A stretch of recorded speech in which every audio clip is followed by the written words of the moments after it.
My brothers might not like this conversation that I am about to have with you all, but nonetheless it needs to be made clear. So we are in a climate where things seem to be topsy-turvy, where every woman that you meet has a monetary condition upon exchange for basic things. Basic interactions that can range from just having a meal together to going out on a simple date. We call it the era of the diesels. Rather, that's what it's called. Now, I come from a long background where I have tried to escape these certain kinds of women in many different ways. Now I do have a filtering system that says that certain women will not cross my threshold because I'm pretty much a filter. I get rid of certain women. Well, I can't say that I do, but my principals do, and they get rid of themselves. This is the pattern that has been prevalent throughout my life once I set my principles up. Anyways, back to what I was talking about. The age of the diesel.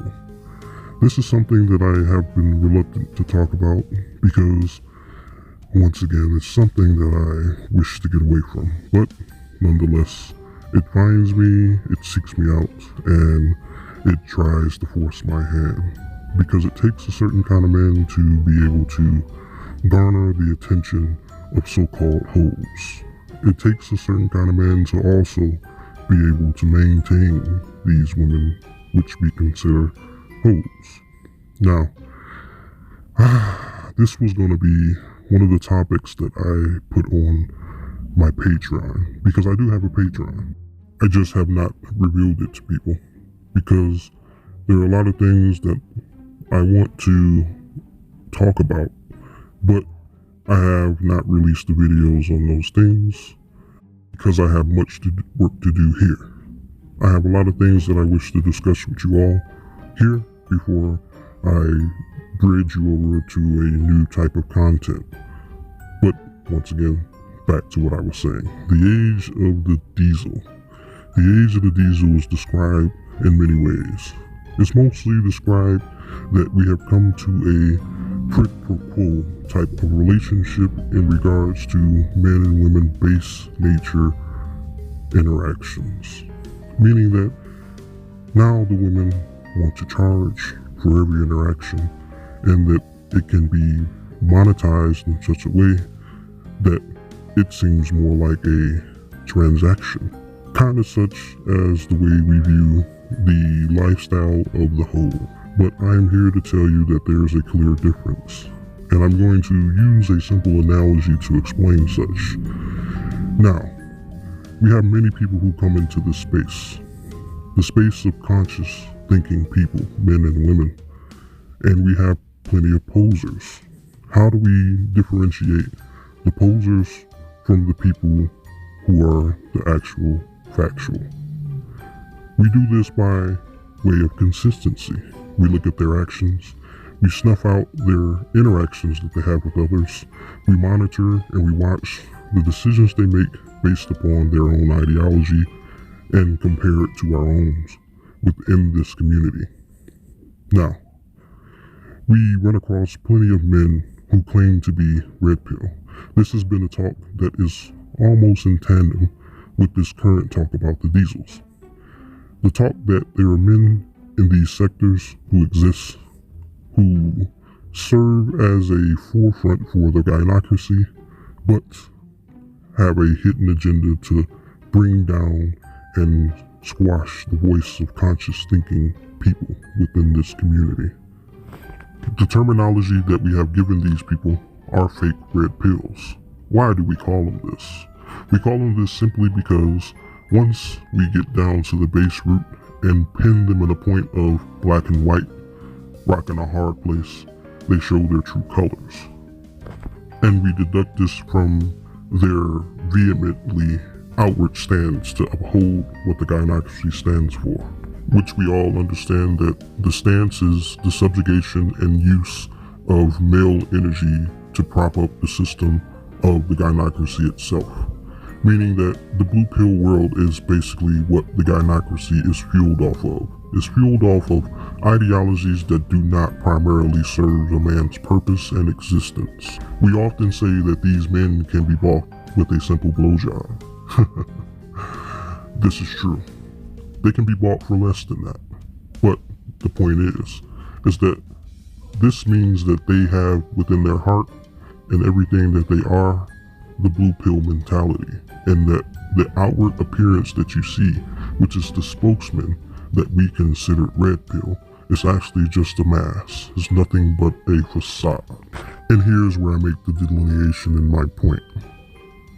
To point out that these so-called diesel women are nothing but the equivalent of these fake red pill men. They exist in a space where there are actual women who are hoes. Now, whatever caused them to do this, I don't understand. But what I do understand is that there is a clear difference between actual hoes and what we call the women who manifest in the age of the diesel. These women are clearly different to me because I understand what hoes are. I've dealt with the majority of my life. I've tried to escape them pushing me to be their leader because that is not something that I want to engage in anymore. But nonetheless, they still find me. No matter where I go, no matter who I talk to, no matter how far I run, they find me. Nonetheless, I deflect them. But my point, that these women that you see today who will willingly exchange small interactions for a sum of money, they are not diesels. This is my opinion. Take it how you want. But the reason why I say this is because they are no different than the men who pretend to be red pill, who have this simple ideology within them that they still have this blue pill fantasy. That they do a lot of things to get the social acceptance of this community in order to maintain themselves around people who they wish they could be like, but in secret company or by themselves, they are true blue pillers. This is no different than the women that you see today. If you gave them their heart's desire, which of course, just like the blue pill men, it doesn't exist, they would turn being so-called diesels. They would turn away from these things.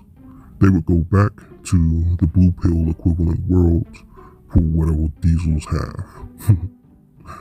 So, in closing, these women that you see today who offer sex in exchange for whatever, whether it be a phone, a car ride, some Chick-fil-A, they are not true hoes. Because, in my opinion, rogue hoes, they are not true hoes. True hoes operate in exchange for emotional support and stability, and they give all their money because of that. They don't primarily operate because of the money. The money is just a byproduct for who they truly are. This is one thing that you have to understand when it comes to these women today and what true hoes are. That the motivation that they use to do what they do is different. The motivation is the key. The motivation will tell you who you are dealing with. Are you dealing with a blue pill diesel? Or are you dealing with an actual hoe? I'll leave that up to you to judge, now that I have given you the tools necessary to figure these women out.